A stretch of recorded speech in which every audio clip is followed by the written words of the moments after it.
Witches and Wizards and Irish Folklore, W.B. Yeats.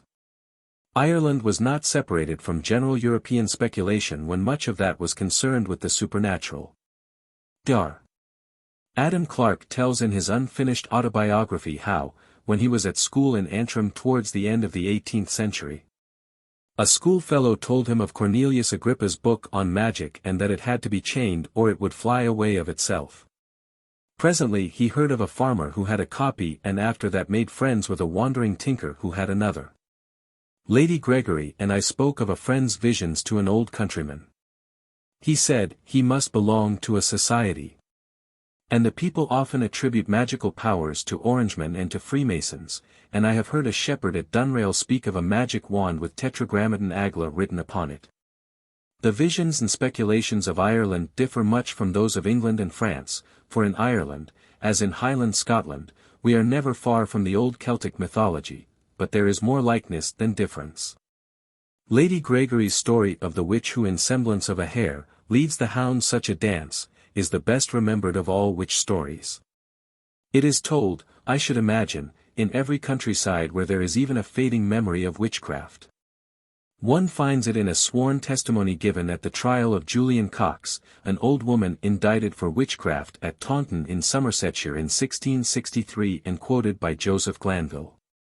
The first witness was a huntsman, who swore that he went out with a pack of hounds to hunt a hare, and not far from Julian Cox her house he at last started a hare, the dogs hunted her very close, and the third ring hunted her in view. Till at last the huntsman perceiving the hare almost spent and making towards a great bush, he ran on the other side of the bush to take her up and preserve her from the dogs. But as soon as he laid hands on her, it proved to be Julian Cox, who had her head grovelling on the ground, and her globes, as he expressed it, upward. He knowing her, was so affrighted that his hair on his head stood on end. And yet spake to her, and asked her what brought her there, but she was so far out of breath that she could not make him any answer. His dogs also came up full cry to recover the game, and smelled at her and so left off hunting any further. And the huntsman with his dogs went home presently sadly affrighted. Dr. Henry Moore, the Platonist, who considers the story in a letter to Glanville, explains that Julian Cox was not turned into a hare, but that ludicrous demons exhibited to the sight of this huntsman and his dogs, the shape of a hare.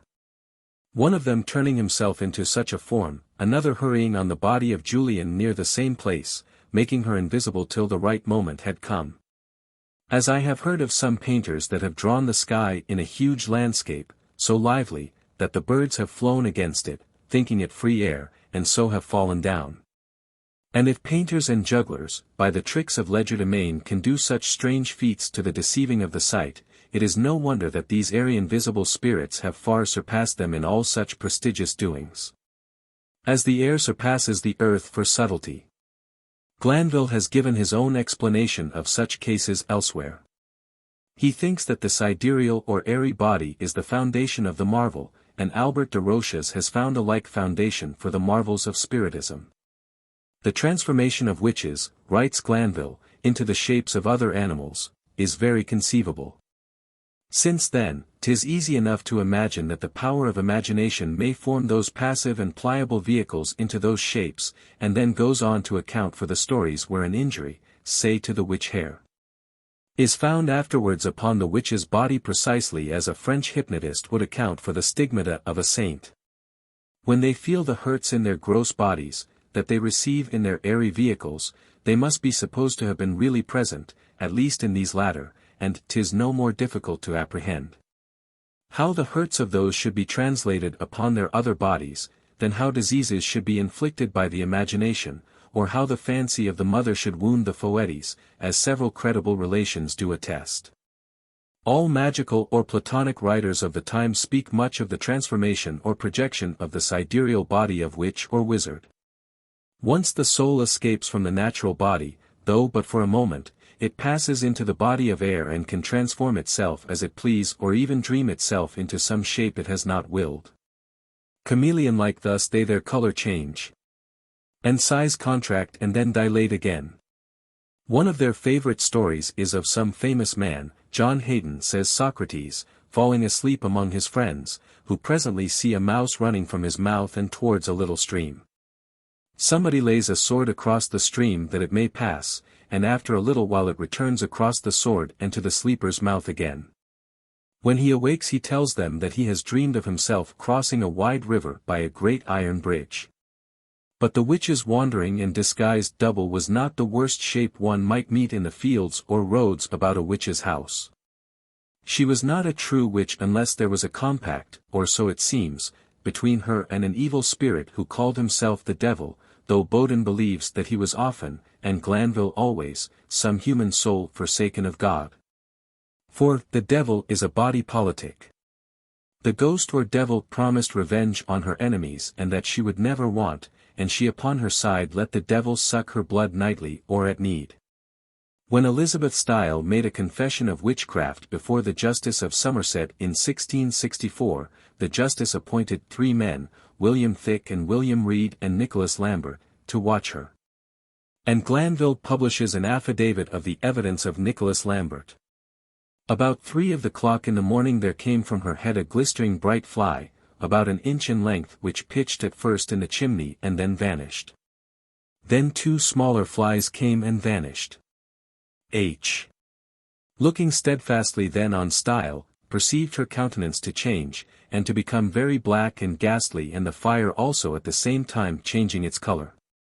Whereupon the examinant, Thick and Red, conceiving that her familiar was then about her, looked to her pole, and seeing her hair shake very strangely, took it up, and then a fly like a great miller flew out from the place and pitched on the table board and then vanished away. Upon this the examinant and the other 2 persons, looking again in Style's pole, found it very red and like raw beef. The examinant asked her what it was that went out of her pole. She said it was a butterfly, and asked them why they had not caught it. Lambert said, they could not. I think so too, answered she. A little while after the informant and the others, looking again into her pole, found the place to be of its former color. The examinant asked again what the fly was. She confessed it was her familiar and that she felt it tickle in her pole, and that was the usual time for her familiar to come to her. These sucking devils alike when at their meal, or when they went here and there to do her will or about their own business, had the shapes of polecat or greyhound or of some moth or bird. At the trials of certain witches in Essex in 1645 reported in the English State Trials a principal witness was one Matthew Hopkins, gent. Bishop Hutchinson, writing in 1730, describes him as he appeared to those who laughed at witchcraft and had brought the witch trials to an end. Hopkins went on searching and swimming poor creatures till some gentleman, out of indignation of the barbarity, took him, and tied his own thumbs and toes as he used to tie others, and when he was put into the water he himself swam as they did. That cleared the country of him, and it was a great pity that they did not think of the experiment sooner. Floating when thrown into the water was taken for a sign of witchcraft. Matthew Hopkins's testimony, however, is uncommonly like that of the countryman who told Lady Gregory that he had seen his dog and some shadow fighting. A certain Mrs. Edwards of Mannintry in Essex had her hogs killed by witchcraft, and, going from the house of the said Mrs. Edwards to his own house, about 9 or 10 of the clock that night, with his greyhound with him, he saw the greyhound suddenly give a jump, and run as she had been in full course after a hare. And that when this informant made haste to see what his greyhound so eagerly pursued, he espied a white thing, about the bigness of a kitlin, and the greyhound standing aloof from it. And that by and by the said white imp or kitlin danced about the greyhound, and by all likelihood bit off a piece of the flesh of the shoulder of the said greyhound. For the greyhound came shrieking and crying to the informant, with a piece of flesh torn from her shoulder. And the informant further saith, that coming into his own yard that night, he espied a black thing proportioned like a cat, only it was thrice as big, sitting on a strawberry bed, and fixing the eyes on this informant, and when he went towards it, it leaped over the pale towards this informant, as he thought, but ran through the yard, with his greyhound after it, to a great gate, which was underset with a pair of tumble strings, and did throw the said gate wide open, and then vanished. And he said greyhound returned again to this informant, shaking and trembling exceedingly. At the same trial Sir Thomas Bowes, Knight, affirmed, that a very honest man of Mannintry, whom he knew would not speak an untruth affirmed unto him, hat very early one morning. As he passed by the said and West's door, this is the witch on trial, about 4 o'clock, it being a moonlight night, and perceiving her door to be open so early in the morning, looked into the house, and presently there came 3 or 4 little things, in the shape of black rabbits, leaping and skipping about him, who, having a good stick in his hand, struck at them, thinking to kill them, but could not. But at last caught one of them in his hand, and holding it by the body of it, he beat the head of it against his stick, intending to beat out the brains of it. But when he could not kill it that way, he took the body of it in one hand and the head of it in another, and endeavored to wring off the head, and as he wrung and stretched the neck of it, it came out between his hands like a lock of wool. Yet he would not give over his intended purpose, but knowing of a spring not far off, he went to drown it. But still as he went he fell down and could not go, but down he fell again, so that he at last crept upon his hands and knees till he came at the water, and holding it fast in his hand, he put his hand down into the water up to the elbow, and held it under water a good space till he conceived it was drowned, and then letting go his hand, it sprung out of the water up into the air, and so vanished away. However, the sucking imps were not always invulnerable, for Glanville tells how one John Mompesson, whose house was haunted by such a familiar, seeing some wood move that was in the chimney of a room, where he was, as if of itself, discharged a pistol into it, after which they found several drops of blood on the hearth and in divers places of the stairs. I remember the old Arran man who heard fighting in the air and found blood in a fish-box and scattered through the room, and I remember the measure of blood Odysseus poured out for the shades. The English witch trials are like the popular poetry of England, matter-of-fact and unimaginative.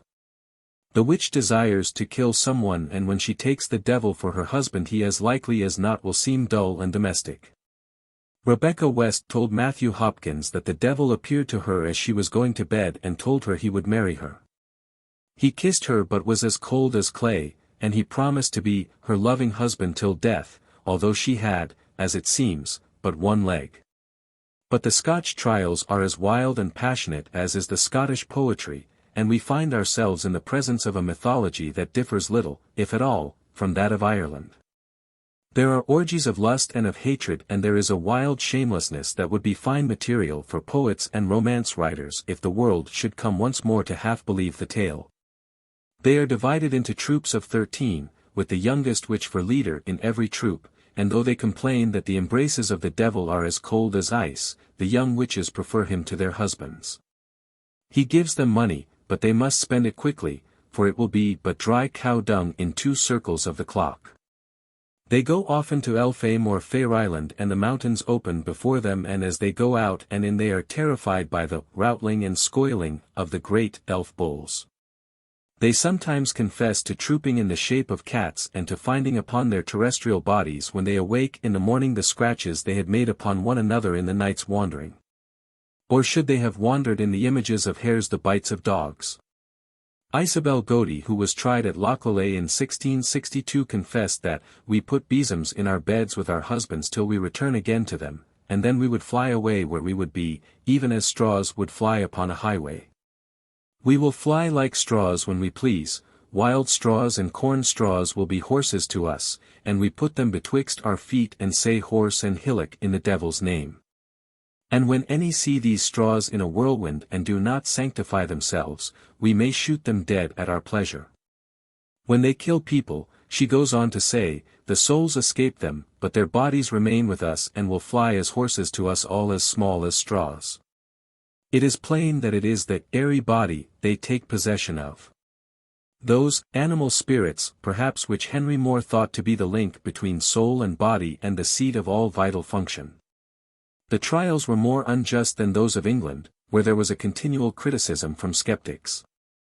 Torture was used again and again to distort confessions, and innocent people certainly suffered, some who had but believed too much in their own dreams and some who had but cured the sick at some vision's prompting. Alison Pearson, who was burnt in 1588, might have been Biddy Early or any other knowledgeable woman in Ireland today. She was convicted for haunting and repairing with the good neighbours and Queen of Elfame, these divers years and bypast, as she had confessed in her depositions, declaring that she could not say readily how long she was with them. And that she had friends in that court who were of her own blood and who had great acquaintance of the Queen of Elfame. That when she went to bed she never knew where she would be carried before dawn. When they worked cures they had the same doctrine of the penalty that one finds in Lady Gregory's stories. One who made her confession before James I was convicted for taking the sick party's pains and sicknesses upon herself for a time and then translating them to a third person. 2. There are more women than men mediums today. And there have been or seem to have been more witches than wizards. The wizards of the 16th and 17th centuries relied more upon their conjuring book than the witches whose visions and experiences seemed but half voluntary, and when voluntary called up by some childish rhyme. Hare, hare. God send thee care.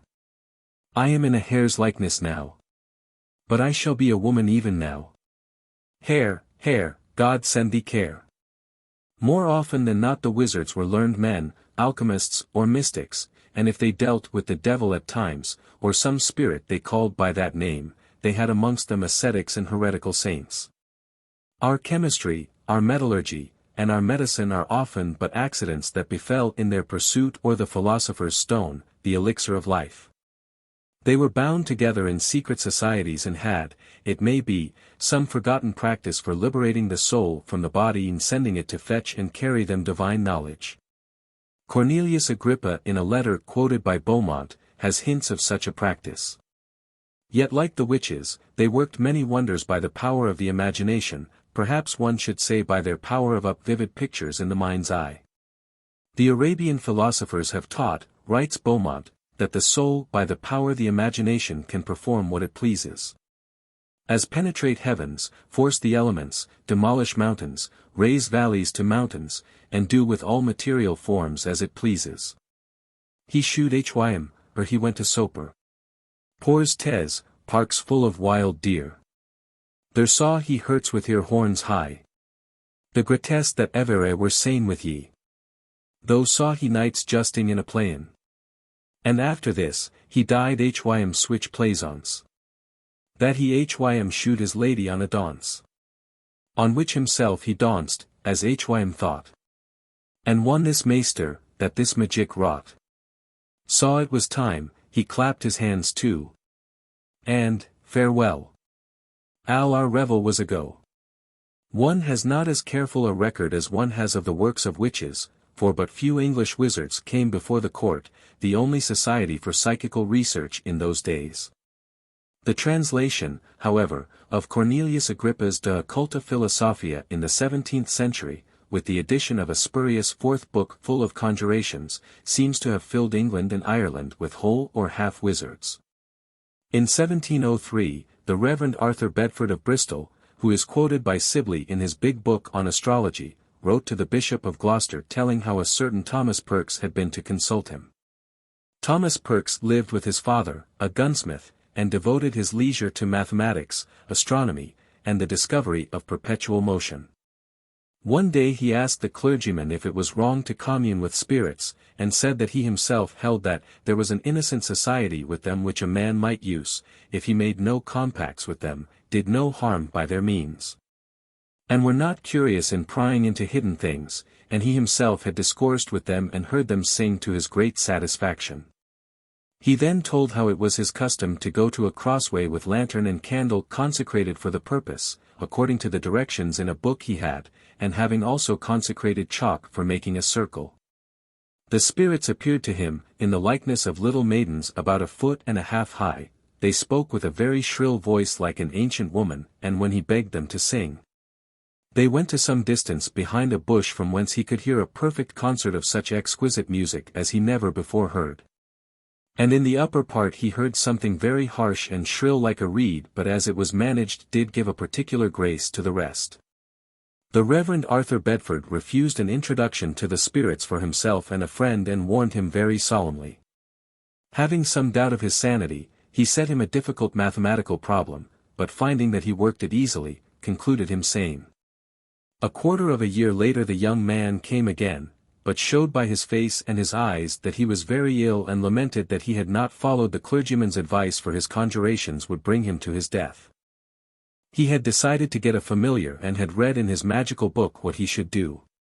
He was to make a book of virgin parchment, consecrate it, and bring it to the crossroad, and having called up his spirits, ask the first of them for its name and write that name on the first page of the book, and then question another and write that name on the second page, and so on till he had enough familiars.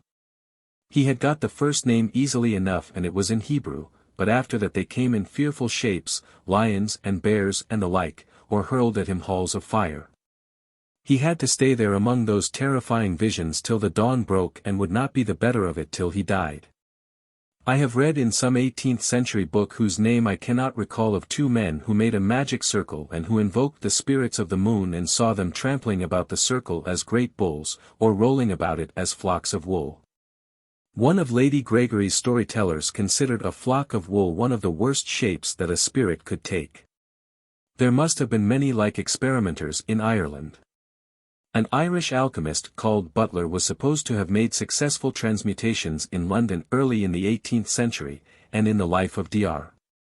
Adam Clarke, published in 1833, are several letters from a Dublin maker of stained glass describing a transmutation and a conjuration into a tumbler of water of large lizards. The alchemist was an unknown man who had called to see him and claimed to do all by the help of the devil, who was the friend of all ingenious gentlemen. Swedenborg, Mediums and the Desolate Places, W.B. Yeats. Some 15 years ago I was in bad health and could not work, and Lady Gregory brought me from cottage to cottage while she began to collect the stories in this book. And presently when I was at work again she went on with her collection alone till it grew to be, so far as I know, the most considerable book of its kind. Except that I had heard some story of the Battle of the Friends at Arran and had divined that it might be the legendary common accompaniment of death, she was not guided by any theory of mine, but recorded what came, writing it out at each day's end and in the country dialect. It was at this time mainly she got the knowledge of words that makes her little comedies of country life so beautiful and so amusing. As that ancient system of belief unfolded before us, with unforeseen probabilities and plausibilities, it was as though we had begun to live in a dream. And one day Lady Gregory said to me when we had passed an old man in the wood, "That old man may know the secret of the ages." I had noticed many analogies in modern spiritism and began a more careful comparison, going a good deal to séances for the first time and reading all writers of any reputation I could find in English or French. I found much that was moving, when I had climbed to the top story of some house in Soho or Holloway, and, having paid my shilling, awaited, among servant girls, the wisdom of some fat old medium. That is an absorbing drama, though if my readers begin to seek it they will spoil it, for its gravity and simplicity depends on all, or all but all, believing that their dead are near. I did not go there for evidence of the kind the Society for Psychical Research would value, any more than I would seek it in Galway or in Arran. I was comparing one form of belief with another, and like Paracelsus, who claimed to have collected his knowledge from midwife and hangman, I was discovering a philosophy. Certain things had happened to me when alone in my own room which had convinced me that there are spiritual intelligences which can warn us and advise us, and, as Anatole France has said, if one believes that the devil can walk the streets of Lisbon, it is not difficult to believe that he can reach his arm over the river and light Don Juan's cigarette. And yet I do not think I have been easily convinced, for I know we make a false beauty by a denial of ugliness, and that if we deny the causes of doubt we make a false faith. And that we must excite the whole being into activity if we would offer to God what is, it may be, the one thing germane to the matter, a consenting of all our faculties.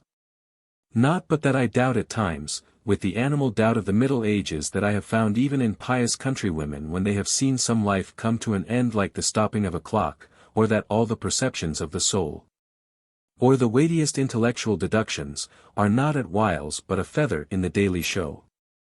I piece together stray thoughts written out after questioning the familiar of a trance medium or automatic writer, by Allan Kardec, or by some American, or by myself, or arranged the fragments into some pattern, till I believed myself the discoverer of a vast generalization.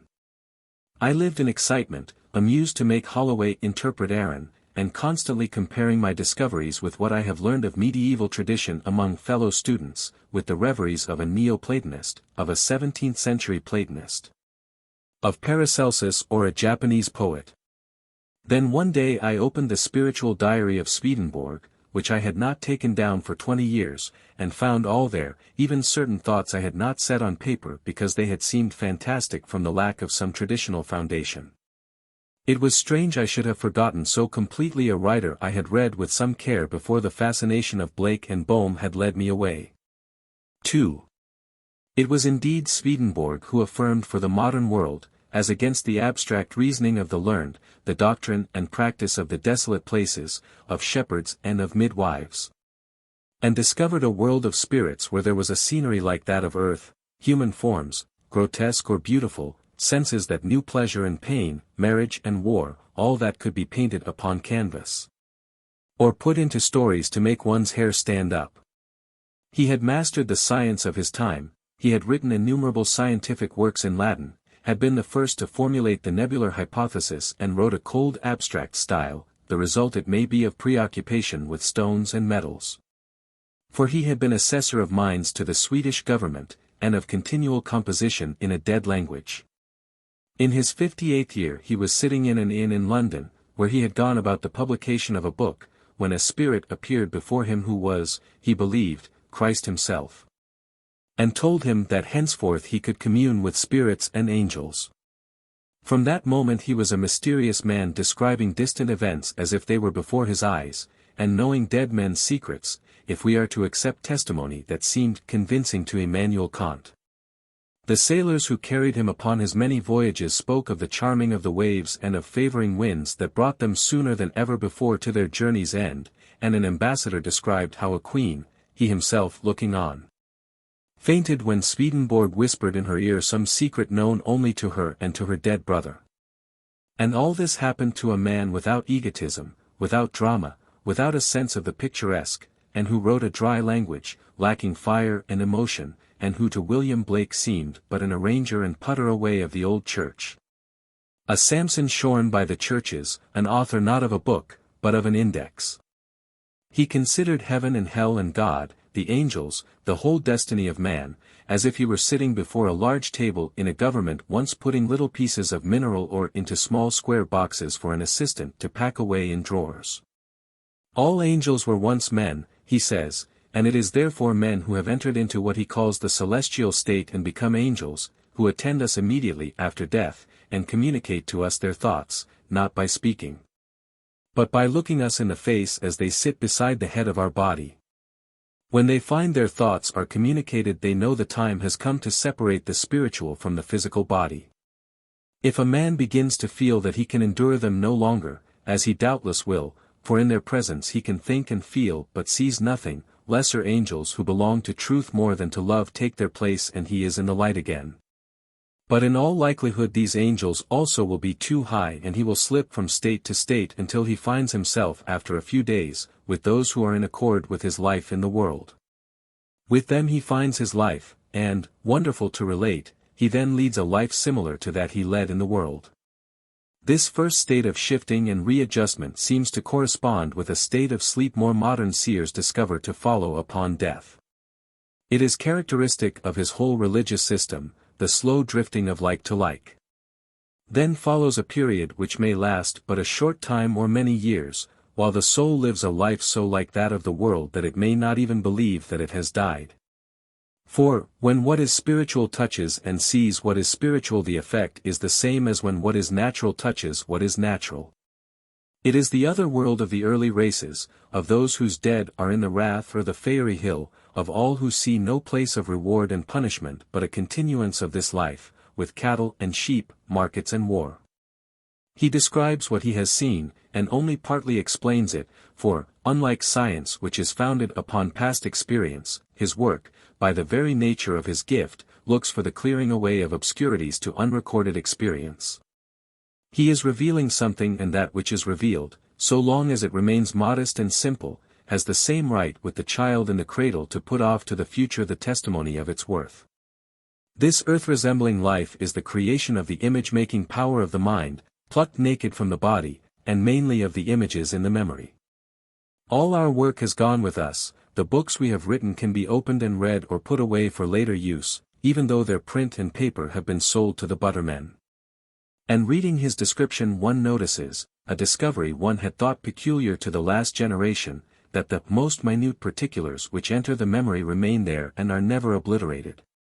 And there as here we do not always know all that is in our memory, but at need angelic spirits who act upon us there as here, widening and deepening the consciousness at will, can draw forth all the past. And make us live again all our transgressions and see our victims, as if they were present, together with the place, words, and motives. And that suddenly, as when a scene bursts upon the sight, and yet continues, for hours together, and like the transgressions, all the pleasure and pain of sensible life awaken again and again. All our passionate events rush up about us and not as seeming imagination, for imagination is now the world. And yet another impulse comes and goes, flitting through all, a preparation for the spiritual abyss, for out of the celestial world, immediately beyond the world of form, falls certain seeds as it were that exfoliate through us into forms.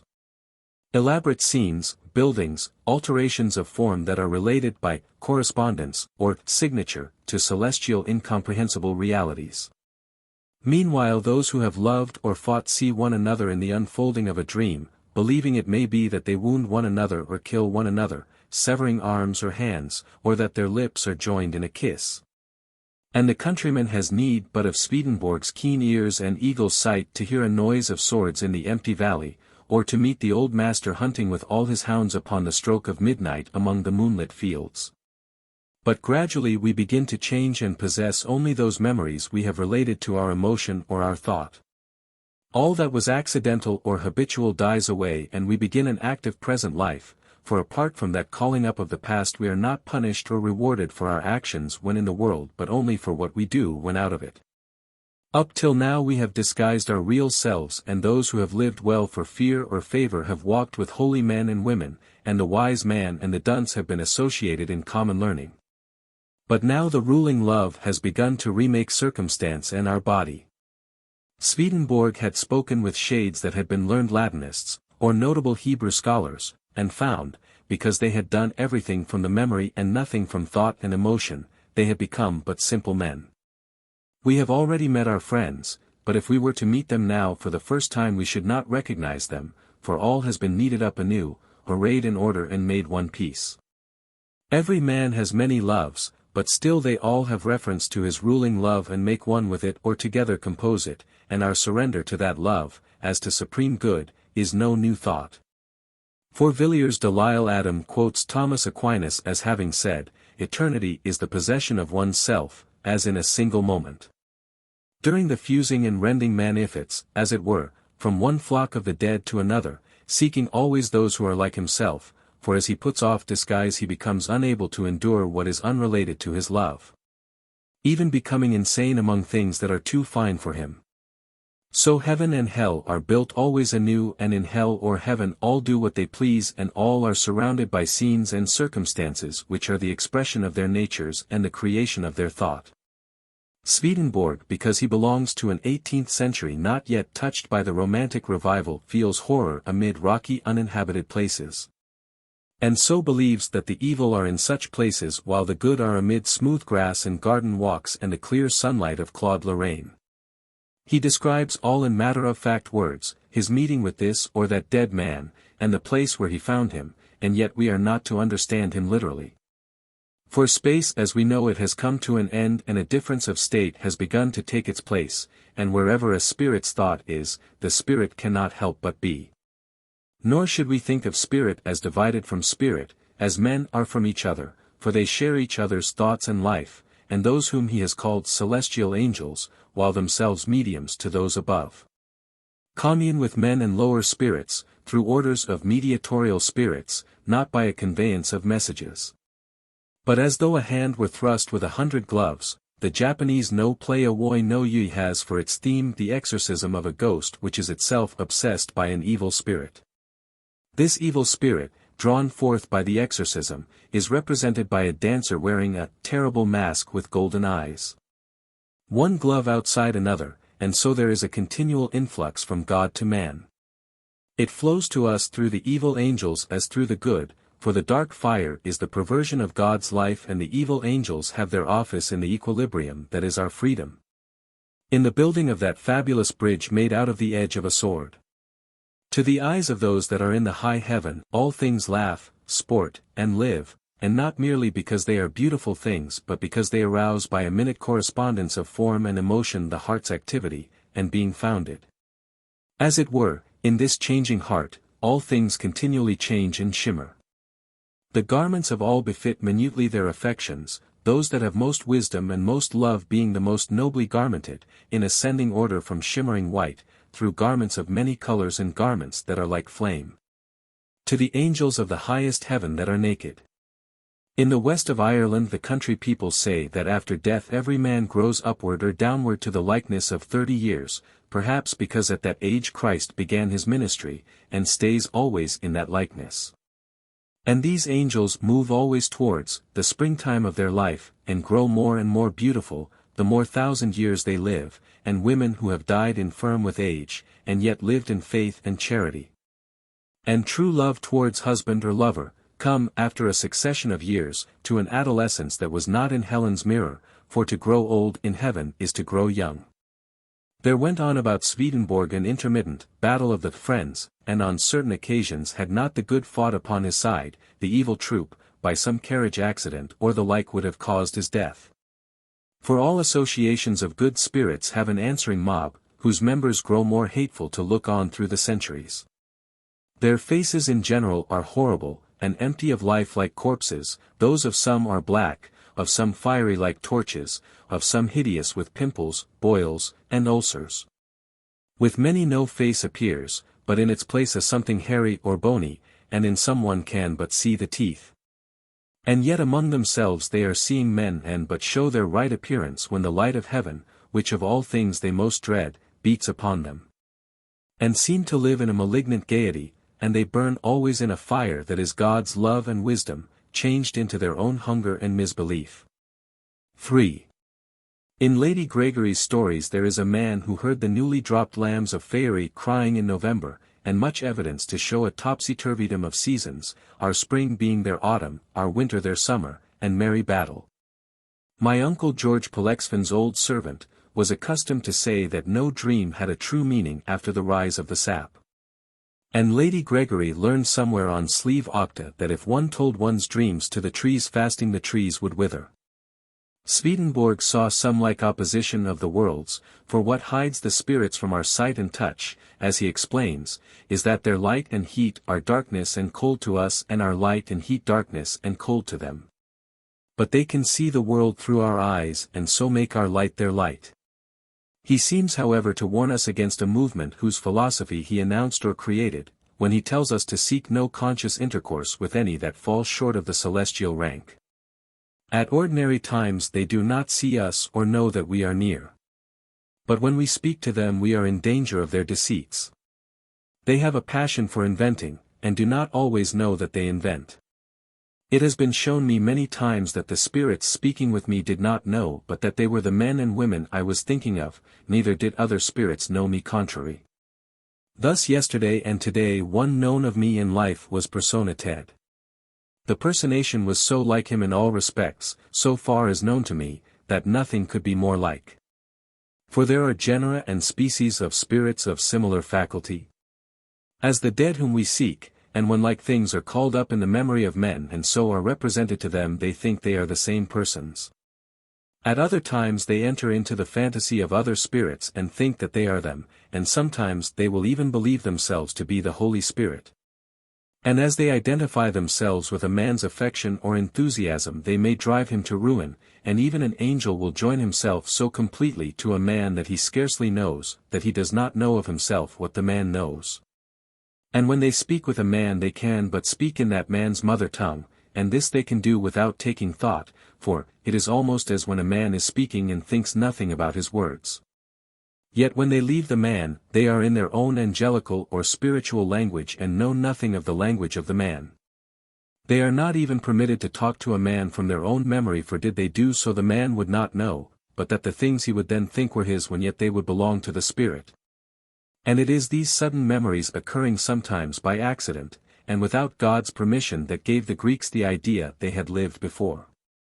They have bodies as plastic as their minds that flow so readily into the mold of ours, and he remembers having seen the face of a spirit change continuously and yet keep always a certain generic likeness. It had but run through the features of the individual ghosts of the fleet it belonged to, of those bound into the one mediatorial communion.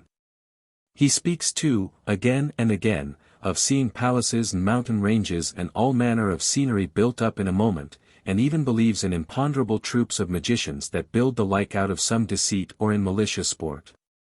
4.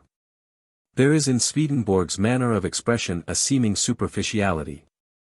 We follow an easy narrative, sometimes incredulous, but always, as we think, understanding, for his moral conceptions are simple, his technical terms continually repeated, and for the most part we need but turn for his correspondence. His symbolism, as we would say, to the index of his Arcana Celestia. Presently, however, we discover that he treads upon this surface by an achievement of power almost as full of astonishment as if he should walk upon water charmed to stillness by some halcyon. While his disciple and antagonist Blake is like a man swimming in a tumbling sea, surface giving way to surface and deep showing under broken deep. A later mystic has said of Swedenborg that he but half felt, half saw, half tasted the kingdom of heaven, and his abstraction, his dryness, his habit of seeing but one element in everything. His lack of moral speculation have made him the founder of a church, while William Blake, who grows always more exciting with every year of life, grows also more obscure. An impulse towards what is definite and sensuous, and an indifference towards the abstract and the general, are the lineaments, as I understand the world, of all that comes not from the learned, but out of common antiquity. Out of the folk, as we say, and in certain languages, Irish for instance, and these languages are all poetry, it is not possible to speak an abstract thought. This impulse went out of Swedenborg when he turned from vision. It was inseparable from this primitive faculty, but was not a part of his daily bread, whereas Blake carried it to a passion and made it the foundation of his thought.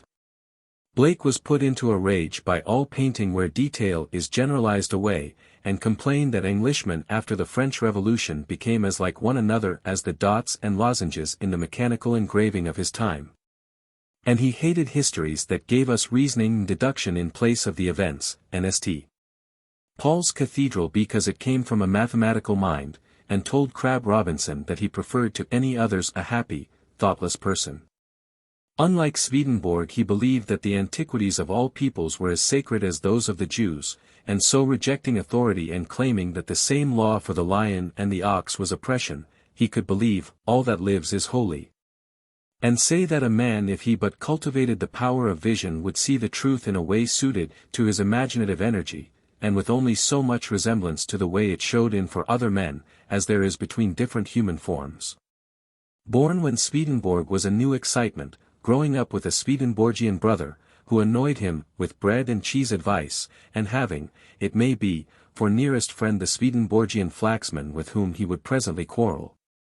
He answered the just translated heaven and hell with the paradoxical violence of the marriage of heaven and hell. Swedenborg was but the linen clothes folded up, or the angel sitting by the tomb, after Christ, the human imagination, had arisen. His own memory being full of images from painting and from poetry, he discovered more profound correspondences, yet always in his boys and girls walking or dancing on smooth grass and in golden light. As in pastoral scenes cut upon wood or copper by his disciples Palmer and Calvert, one notices the peaceful Swedenborgian heaven. We come there, however, by no obedience but by the energy that is eternal delight, for the treasures of heaven are not negations of passion but realities of intellect from which the passions emanate uncurbed in their eternal glory. He would have us talk no more of the good man and the bad, but only of the wise man and the foolish, and he cries, "Go put off holiness and put on intellect." Higher than all souls that seem to theology to have found a final state, above good and evil, neither accused, nor yet accusing, live those, who have come to freedom, their senses sharpened by eternity. piping or dancing or, like the gay fishes on the wave when the moon sucks up the dew. Merlin, who in the verses of Chrétien de Troyes was laid in the one tomb with dead lovers, is very near and the saints are far away.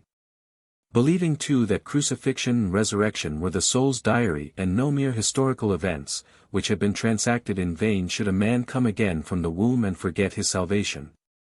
He could cleave to the heroic doctrine the angel in the crystal made Sir Thomas Kelly renounce and have a vague memory of having been with Christ and Socrates.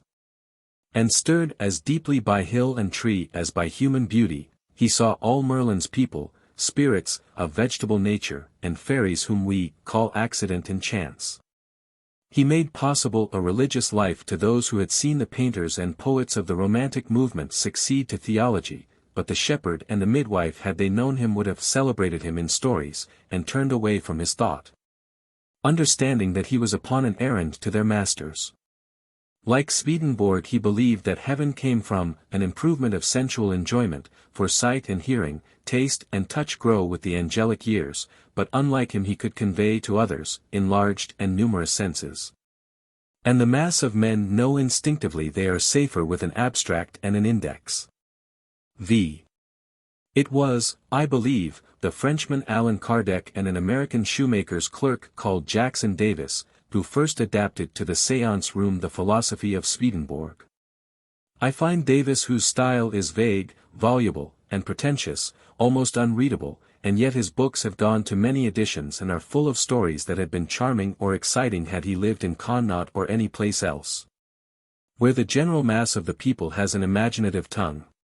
His mother was learned in country superstition, and had called in a knowledgeable man when she believed a neighbor had bewitched a cow, but it was not till his 15th year that he discovered his faculty, when his native village, Poughkeepsie, was visited by a traveling mesmerist. He was fascinated by the new marvel, and mesmerized by a neighbor he became clairvoyant, describing the diseases of those present and reading watches he could not see with his eyes. One night the neighbor failed to awake him completely from the trance and he stumbled out into the street and went to his bed ill and stupefied. In the middle of the night he heard a voice telling him to get up and dress himself and follow. He wandered for miles, now wondering at what seemed the unusual brightness of the stars and once passing a visionary shepherd and his flock of sheep, and then again stumbling in cold and darkness. He crossed the frozen Hudson and became unconscious.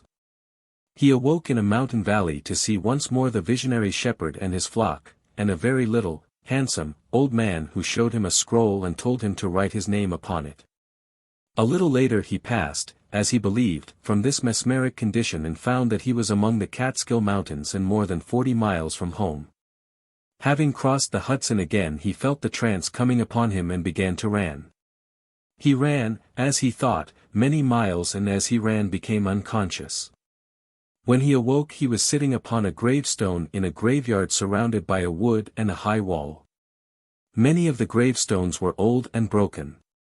After much conversation with two stately phantoms, he went stumbling on his way. Presently he found himself at home again. It was evening and the mesmerist was questioning him as to where he had been since they lost him the night before.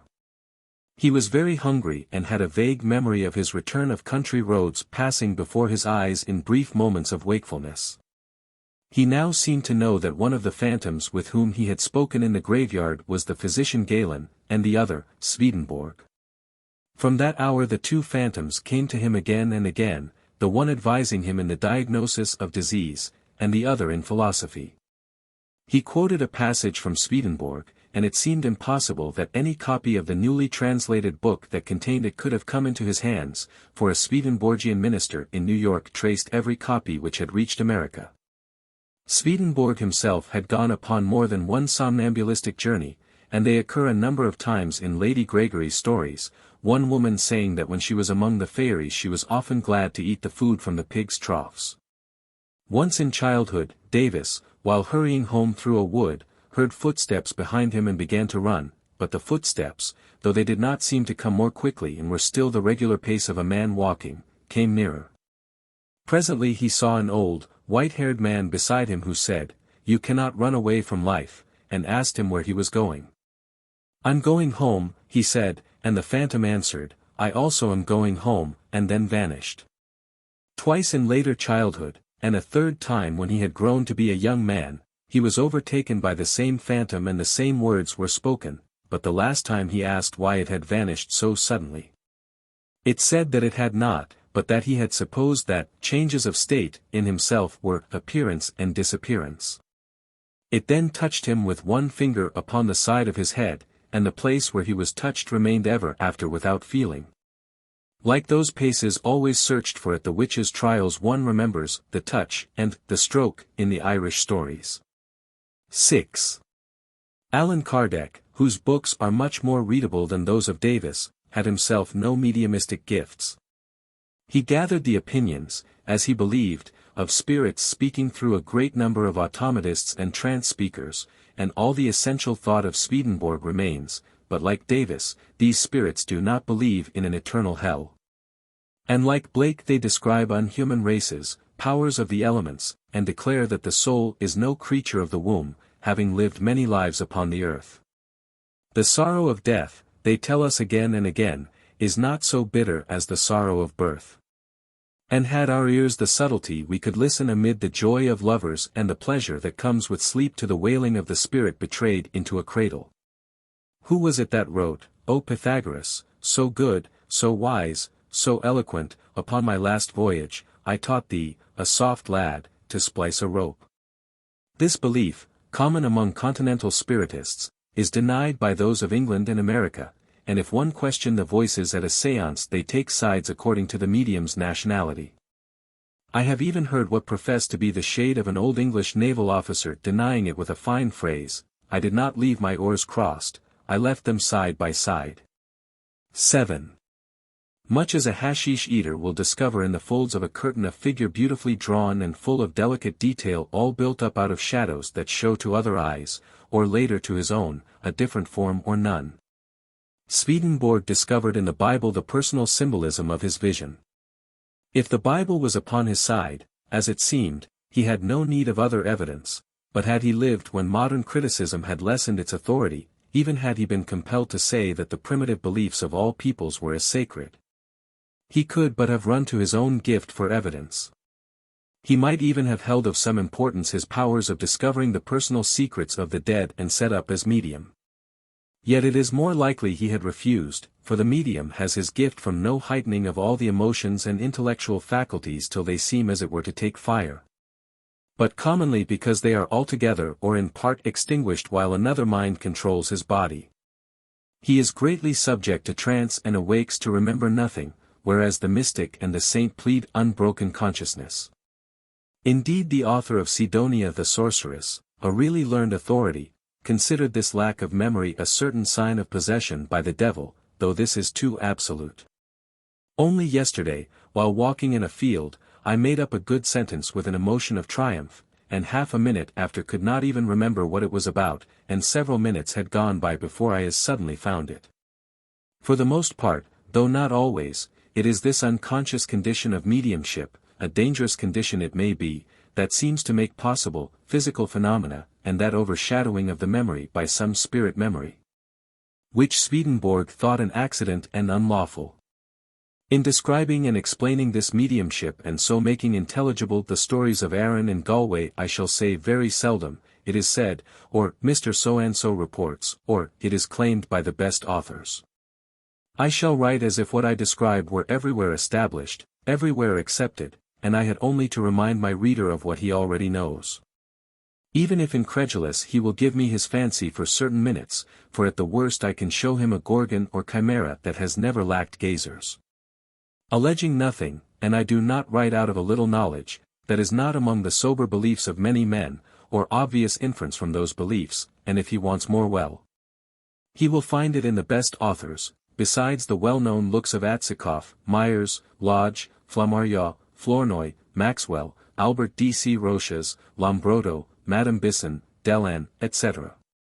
I have made considerable use of the researches Dockerowicz published during the last 10 or 12 years in Annalty Science Psychiques and in the English Annals of Psychical Science, and those of Professor Hislop published during the last 4 years in Journal and Transactions of the American Society for Psychical Research.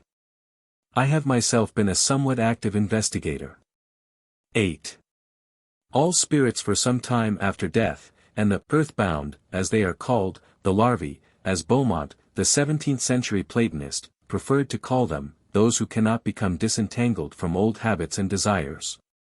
For many years, it may be for centuries, keep the shape of their earthly bodies and carry on their old activities, wooing or quarreling, or totting figures on a table, in a round of dull duties or passionate events. Today, while the great battle in northern France is still undecided, should I climb to the top of that old house in Soho where a medium is sitting among servant girls, someone would, it may be, ask for news of Gordon Highlander of Munster Fusilier. And the fat old woman would tell in Cockney language how the dead do not yet know they are dead, but stumble on amid visionary smoke and noise, and how angelic spirits seem to awaken them but still in vain. Those who have attained to nobler form, when they appear in the séance room, create temporary bodies, commonly like to those they wore when living, through some unconscious constraint of memory, or deliberately, that they may be recognized. Davis, in his literal way, said the first 60 feet of the atmosphere was a reflector and that in almost every case it was mere images we spoke with in the séance room, the spirit itself being far away. The images are made of a substance drawn from the medium who loses weight, and in a less degree from all present, and for this light must be extinguished or dimmed or shaded with red as in a photographer's room. The image will begin outside the medium's body as a luminous cloud, or in a sort of luminous mud forced from the body, out of the mouth it may be. From the side or from the lower parts of the body, Henry Moore considered that the animal spirits were the immediate instruments of the soul in all vital and animal functions, and quotes Harpocrates, who was contemporary with Plato, as saying that the mind of man is not nourished from meats and drinks from the belly but by dear and luminous substance that redounds by separation from the blood. Ockerwicz thought that certain small oval lights were perhaps the of personality itself. One may see a vague cloud condense and diminish into a head or arm or a whole figure of a man, or to some animal shape. I remember a story told me by a friend steward in Galway of the fairies playing at hurley in a field and going in and out of the bodies of two men who stood at either goal. Out of the medium will come perhaps a cripple or a man bent with years, and sometimes the apparition will explain that, but for some family portrait, or for what it lit on while rummaging in our memories. It had not remembered its customary clothes or features, or cough or limp or crutch. Sometimes, indeed, there is a strange regularity of feature and suspect the presence of an image that may never have lived, an artificial beauty that may have shown itself in the Greek mysteries. Has some cast in the Vatican, or at Bloomsbury been the model? Or there may float before our eyes a mask as strange and powerful as the lineaments of the Servian's frowning man or of Rodin's man with the broken nose. And once a rumor ran among the séance rooms to the bewilderment of simple believers, that a heavy middle-aged man who took snuff, and wore the costume of a pastime, had appeared while a French medium was in his trance. And somebody had recognized the Tartuffe of the Comédie Française. There will be few complete forms, for the dead are economical, and a head, or just enough of the body for recognition, may show itself above hanging folds of drapery that do not seem to cover solid limbs, or a hand or foot is lacking. Or it may be that some revenant has seized the half-made image of another, and a young girl's arm will be thrust from the withered body of an old man. Nor is every form a breathing and pulsing thing, for some may have a distribution of light and shade not that of the séance room, flat pictures whose eyes gleam and move. And sometimes material objects are thrown together, drifted in from some neighbor's wardrobe, it may be, and drifted thither again, and an appearance kneaded up out of these and that luminous mud or vapor almost as vivid as are those pictures of Antonio Mancini which have fragments of his paint tubes embedded for the high lights into the heavy masses of the paint. Sometimes there are animals, bears frequently for some unknown reason, but most often birds and dogs. If an image speak it will seldom seem very able or alert, for they come for recognition only, and their minds are strained and fragmentary. And should the dogs bark, a man who knows the language of our dogs may not be able to say if they are hungry or afraid or glad to meet their master again. All may seem histrionic or a hollow show. We are the spectators of a phantasmagoria that affects the photographic plate or leaves its molded image in a preparation of paraffin. We have come to understand why the Platonists of the 16th and 17th centuries, and visionaries like Boehme and Paracelsus confused imagination with magic, and why Boehme will have it that it creates and substantiates as it goes. Most commonly, however, especially of recent years, no form will show itself, or but vaguely and faintly and in no way ponderable, and instead there will be voices flitting here and there in darkness, or in the half-light. Or it will be the medium himself fallen into trance who will speak, or without a trance write from a knowledge and intelligence not his own. Glanville, the 17th-century Platonist, said that the higher spirits were those least capable of showing material effects. And it seems plain from certain Polish experiments that the intelligence of the communicators increases with their economy of substance and energy. Often now among these faint effects one will seem to speak with the very dead. They will speak or write some tongue that the medium does not know and give correctly their forgotten names, or describe events one only verifies after weeks of labor. Here and there amongst them one discovers a wise and benevolent mind that knows a little of the future and can give good advice. They have made, one imagines, from some finer substance than a phosphorescent mud, or cobweb vapor that we can see or handle, images not wholly different from themselves. Figures in a gallantry shown not too strained or too extravagant to speak their very thought. Yet we never long escape the phantasmagoria nor can long forget that we are among the shape-changers. Sometimes our own minds shape that mysterious substance, which may be life itself, according to desire or constrained by memory, and the dead no longer remembering their own names become the characters in the drama we ourselves have invented. John King, who has delighted melodramatic minds for hundreds of séances with his career on earth as Henry Morgan the Buccaneer, will tell more scientific visitors that he is merely a force, while some phantom long accustomed to a decent name, questioned by some pious Catholic, will admit very cheerfully that he is the devil. Nor is it only present minds that perplex the shades with fantasy, for friends of Count Albert de Rochas once wrote out names and incidents but to discover that though the surname of the shade that spoke had been historical, Christian name and incidents were from a romance running at the time in some clerical newspaper no one there had ever opened. All these shadows have drunk from the pool of blood and become delirious. Sometimes they will use the very word and say that we force delirium upon them because we do not still our minds, or that minds not stupefied with the body force them more subtly, for now and again one will withdraw what he has said, saying that he was constrained by the neighborhood of some more powerful shade. When I was a boy at Sligo, a stable boy met his late master going round the yard, and having told him to go and haunt the lighthouse, was dismissed by his mistress for sending her husband to haunt so inclement a spot. Ghosts, I was told, must go where they are bid, and all those threatenings by the old grimoires to drown some disobedient spirit at the bottom of the Red Sea, and indeed all exorcism and conjuration affirm that our imagination is kind.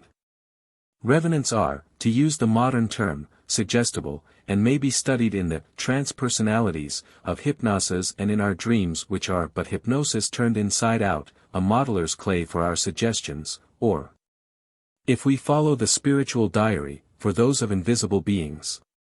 Swedenborg has written that we are each in the midst of a group of associated spirits who sleep when we sleep and become the dramatis personae of our dreams, and are always the other will that wrestles with our thought, shaping it to our despite. 9. We speak, it may be, of the produce of antiquity which has to be held or it will refuse its prophecy, and there are many warnings in our ears. Stoop not down, says the Chaldean oracle, to the darkly splendid world wherein continually leath a faithless depth and Hades wrapped in cloud, delighting in unintelligible images, and amid that caprice, among those clouds, there is always legerdemain. We juggle, or lose our money with the same pack of cards that may reveal the future. The magicians who astonished the Middle Ages with power as incalculable as the fall of a meteor were not so numerous as the more amusing jugglers who could do their marvels at will. And in our own day the juggler Houdini, sent to Morocco by the French government, was able to break the prestige of the dervishes whose fragile wonders were but worked by fasting and prayer. Sometimes, indeed, a man would be magician, jester, and juggler. In an Irish story a stranger lays 3 rushes upon the flat of his hand and promises to blow away the inner and leave the others unmoved, and thereupon puts 2 fingers of his other hand upon the outer ones and blows. However, he will do a more wonderful trick. There are many who can wag both ears, but he can wag one and not the other, and thereafter, when he has everybody's attention, he takes one ear between finger and thumb. But now that the audience are friendly and laughing, the moment of miracle has come. He takes out of a bag a skein of silk thread and throws it into the air, until it seems as though one end were made fast to a cloud. Then he takes out of his bag first a hare and then a dog and then a young man and then a beautiful, well-dressed young woman, and sends them all running up the thread. Nor, the old writers tell us, does the association of juggler and magician cease after death, which only gives to legerdemain greater power and subtlety.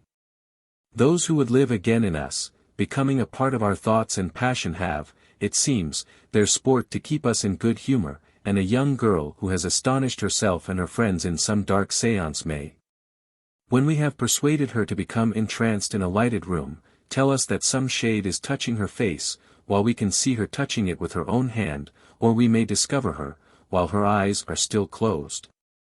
In some jugglery that implies an incredible mastery of muscular movement. Perhaps too in the fragmentary middle world there are souls that remain always upon the brink, always children. Dar. Ockerowicz finds his experiments upset by a naked girl, 1 foot 1 inch high, who is constantly visible to his medium and who claims never to have lived upon the earth. He has photographed her by leaving a camera in an empty room where she had promised to show herself, but is so doubtful of her honesty that he is not sure she did not hold up a print from an illustrated paper in front of the camera. In one of Lady Gregory's stories a countryman is given by a stranger he meets upon the road what seems wholesome and pleasant food, but a little later his stomach turns and he finds that he has eaten chopped grass. And one remembers Robin Goodfellow and his joint stool, and which is gold that is but dried cow dung.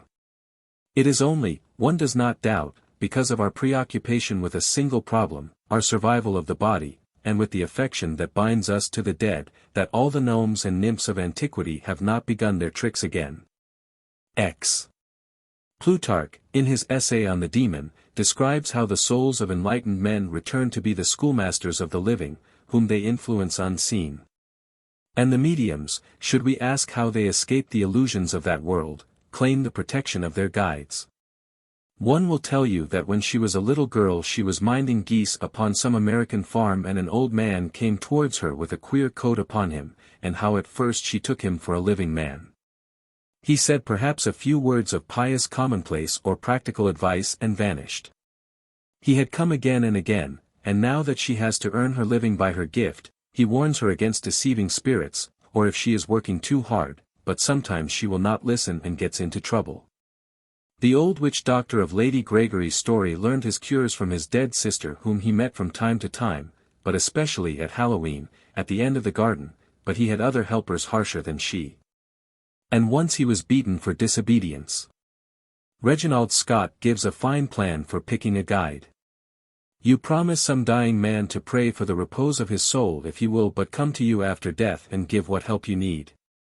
While stories of mothers who come at night to be among their orphan children are as common among spiritists as in Galway or in Mayo. A French servant girl once said to a friend of mine who helped her in some love affair, "You have your studies, we have only our affections, and this I think is why the walls are broken less often among us than among the poor." Yet according to the doctrine of Soho and Holloway and in Plutarch, those studies that have lessened in us the sap of the world may bring to us good learned, masterful men who return to see their own or some like work carried to a finish. I do think, wrote Sir Thomas Browne, that many mysteries ascribed to our own invention have been the courteous revelations of spirits, for those noble essences in heaven bear a friendly regard unto their fellow creatures on earth. 11. Much that Lady Gregory has gathered seems but the broken bread of old philosophers, or else of the one sort with the dough they made into their loaves. Were I not ignorant, my Greek gone and my meagre Latin all but gone, I do not doubt that I could find much to the point in Greek, perhaps in old writers on medicine, much in Renaissance or medieval Latin. As it is, I must be content with what has been translated or with the 17th century Platonists who are the handier for my purpose because they found in the affidavits and confessions of the witch trials descriptions like those in our Connaught stories. I have Henry More in his verse and in his prose, and I have Henry More's two friends, Joseph Glanville, and Cudworth in his Intellectual System of the Universe, 3 volumes violently annotated by an opposed theologian, and 2 essays by Mr. G.R.S. Mead clipped out of his magazine, The Quest. These writers quote much from Plotinus and Porphyry and Plato and from later writers, especially Synesius and John Philoponus, in whom the school of Plato came to an end in the 7th century. We should not suppose that our souls began at birth, for as Henry More has said, a man might as well think, from souls new souls, to bring as, to press the sunbeams in his fist, or wring the rainbow till it dye his hands. We have within us an airy body, or spirit body, which was our only body before our birth as it will be again when we are dead, and its plastic power has shaped our terrestrial body as some day it may shape apparition and ghost. Porphyry is quoted by Mr. Mead as saying that souls who love the body attach a moist spirit to them and condense it like a cloud, and so become visible, and so are all apparitions of the dead made visible. Though necromancers, according to Henry More, can ease and quicken this condensation, with reek of oil, meal, milk, and such like gear, wine, water, honey. One remembers that Dr. Ochrowick's naked imp once described how she filled out an appearance of herself by putting a piece of blotting paper where her stomach should have been, and that the blotting paper became damp because, as she said, a materialization, until it is completed, is a damp vapor. This airy body which so compresses vapor, Philoponus says, takes the shape of the physical body as water takes the shape of the vessel that it has been frozen in, but it is capable of endless transformations. For, in itself it has no especial form, but Henry More believes that it has an especial form, for, its plastic power, cannot but find the human form most natural. Though vehemency of desire to alter the figure into another representation may make the appearance to resemble some other creature. But no forced thing can last long. The better genii therefore prefer to show, in a human shape, yet not it may be with all the lineaments, but with such as are fit for this separate state, separate from the body that is, or are requisite to perfect the visible features of a person. Desire and imagination adding clothes and ornament. The materialization, as we would say, has but enough likeness for recognition. It may be that More but copies Philoponus, who thought the shade's habitual form, the image that it was as it were frozen in for a time, could be again colored and shaped by fantasy. And that, it is probable that when the soul desires to manifest it shapes itself, setting its own imagination in movement, or even that it is probable with the help of demonic cooperation that it appears and again becomes invisible, becoming condensed and rarefied. Porphyry, Philoponus adds, gives Homer as his authority for the belief that souls after death live among images of their experience upon earth, phantasms impressed upon the spirit body.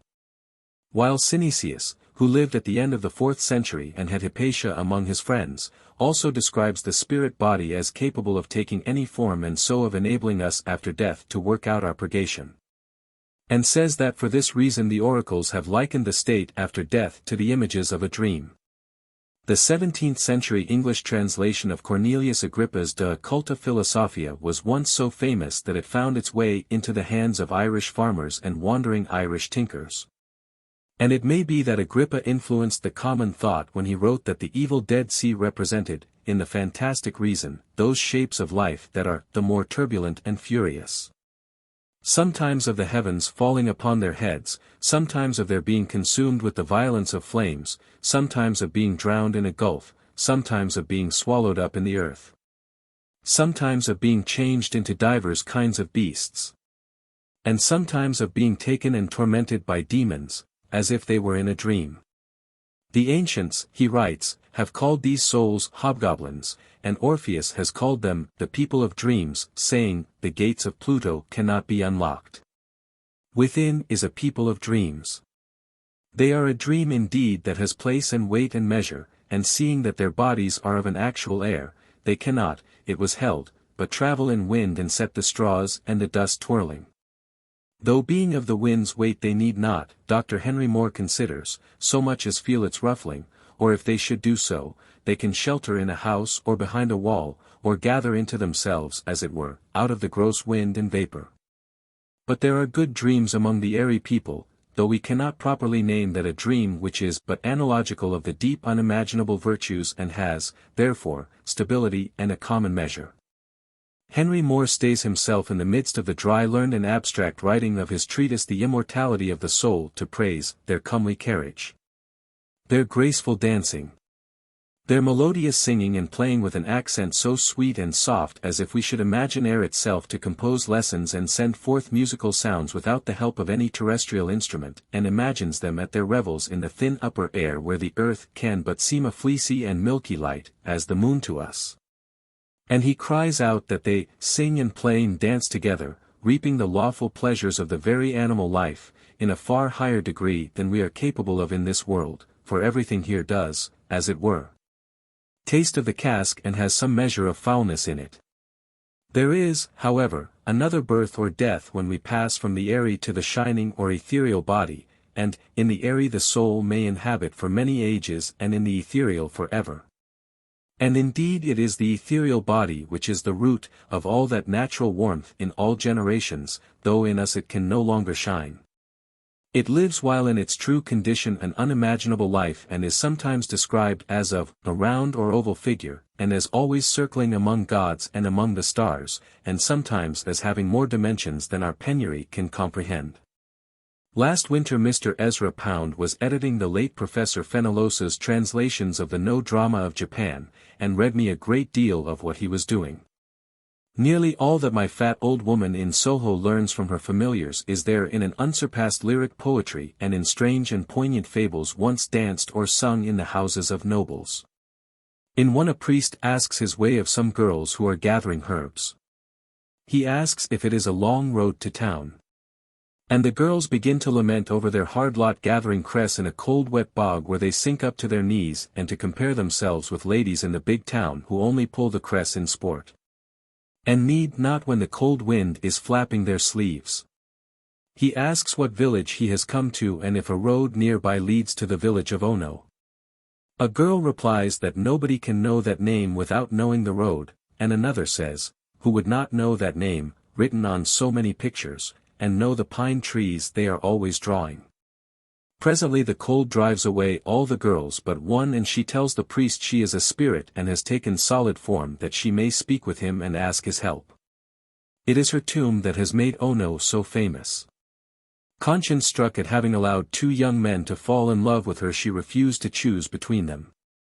Her father said he would give her to the best archer. At the match to settle it both sent their arrows through the same wing of a mallard and were declared equal. She being ashamed and miserable because she had caused so much trouble and for the death of the mallard, took her own life. That, she thought, would end the trouble, but her lovers killed themselves beside her tomb, and now she suffered all manner of horrible punishments. She had but to lay her hand upon a pillar to make it burst into flame, she was perpetually burning. The priest tells her that if she can but cease to believe in her punishments they will cease to exist.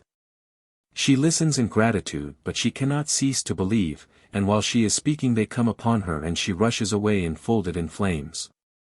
Her imagination has created all those terrors out of a scruple, and one remembers how Lake Harris, who led Lawrence Oliphant such a dance, once said to a shade, "How did you know you were damned?"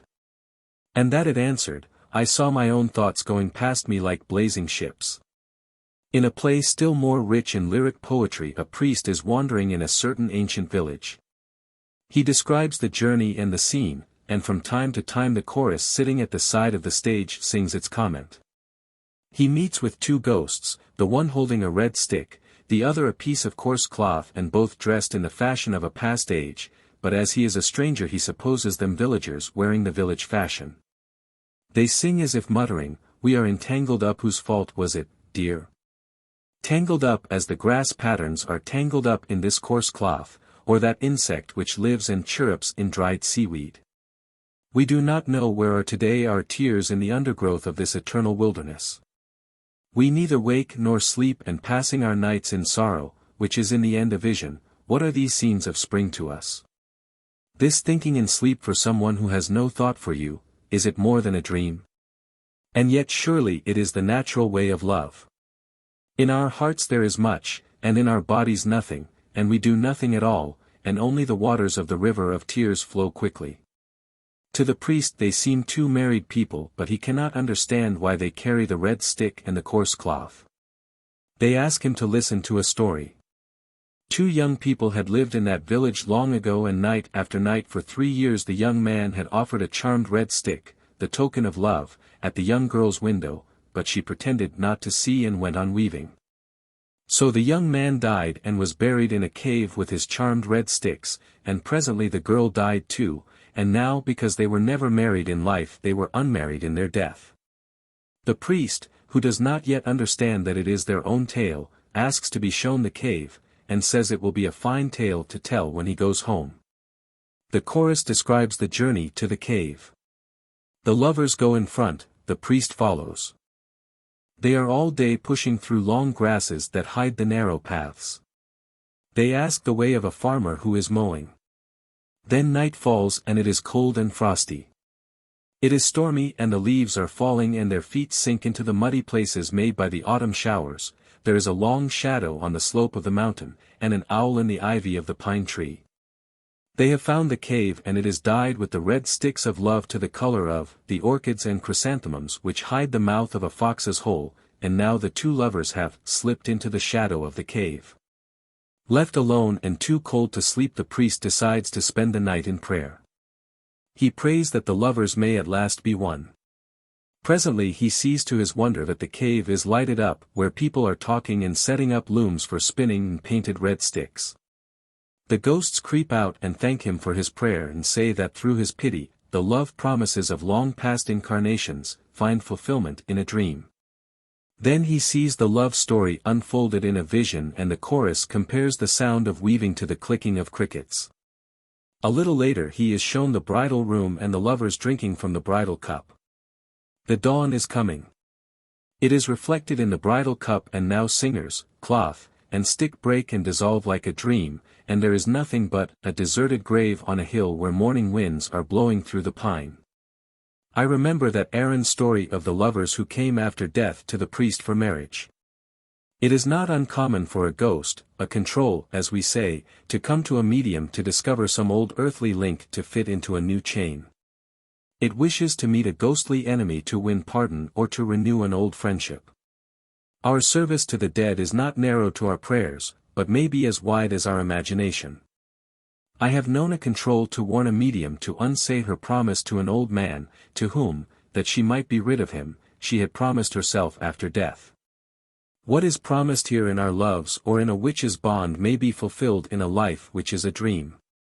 If our terrestrial condition is, as it seems, the territory of choice and of cause, the one ground for all seed sowing, it is plain why our imagination has command over the dead and why they must keep from sight and earshot. At the British Museum at the end of the Egyptian room and near the stairs are two statues, one an august decoration, one a most accurate-looking naturalistic portrait. The august decoration was for a public site, the other, like all the naturalistic art of the epoch, for burial beside a mummy. So buried, it was believed, the Egyptologists tell us, to be of service to the dead. I have no doubt it helped a dead man to build out of his spirit body a recognizable apparition. And that all boats or horses or weapons or their models buried in ancient tombs were helps for a flagging memory or a too weak fancy to imagine and so substantiate the old surroundings. A shepherd at Dunrail told me some years ago of an aunt of his who showed herself after death stark naked and bid her relatives to make clothes and to give them to a beggar, the while remembering her. Herodotus has an equivalent tale. Periander, because the ghost of his wife complained that it was cold and naked, got the women of Corinth together in their best clothes and had them stripped and their clothes burned. Presently she appeared again wearing the clothes and thanked them. 12. Certainly in most writings before our time the body of an apparition was held for a brief, artificial, dreamy, half-living thing. One is always meeting such phrases as Sir Thomas Browne's, "They steal or contrive a body."